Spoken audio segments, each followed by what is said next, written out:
அங்கே போய் இப்படியே உட்கார்ந்தேன். கொஞ்ச நேரத்துக்கு அப்புறம் எது நான் இல்லைன்னு புரியல எனக்கு. எங்க பார்த்தாலும் நானே இருக்கிற மாதிரி இருக்குது. மூச்சு எடுக்கிற காற்று நான் மாதிரி இருக்குது. உட்கார்ந்த கல்லு நான் மாதிரியே இருக்குது. சுற்றுச்சூழல் எல்லாம் என்ன மாதிரியே இருக்குது. பைத்தியம் தானே இது. ஆனா இது அப்படி இல்லை. உடல்ல இருக்கிற ஒரு செல்லு அப்படியே வெடிக்குது ஆனந்தத்துல.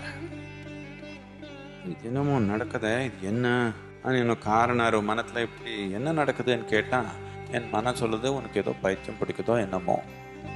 பைத்தியம் பிடிச்சாலும் போகட்டும், இந்த ஆனந்தம் போகக்கூடாது. அது மட்டும் தான் எனக்கு தெரியும் அந்த க்ஷணத்துல. இந்த மாதிரி பிரமாதமா எந்த காரணம் இல்லாம எனக்குள்ள நடக்குது. இது எப்படியானால் பகிர்ந்துக்கணும், எப்படி பகிர்ந்துக்க முடியும் நான் பார்த்து இதுக்கு ஒரு தொழில்நுட்பம் இருக்குது முதல்ல இருந்து. ஆனா அது கலாச்சாரத்துல சிக்கி ஏதோ ஒரு மாதிரி ஆயிடுச்சு. வெறும் ஒரு தொழில்நுட்பத்தை மாதிரி வெளிப்படுத்தணும்ன்ற ஒரு நோக்கத்துல நான் இந்த ஈசா யோகான்னு உருவாக்குனேன். இது முழு ஒரு தொழில்நுட்பத்தை மாதிரி இப்ப வெளியப்படுது.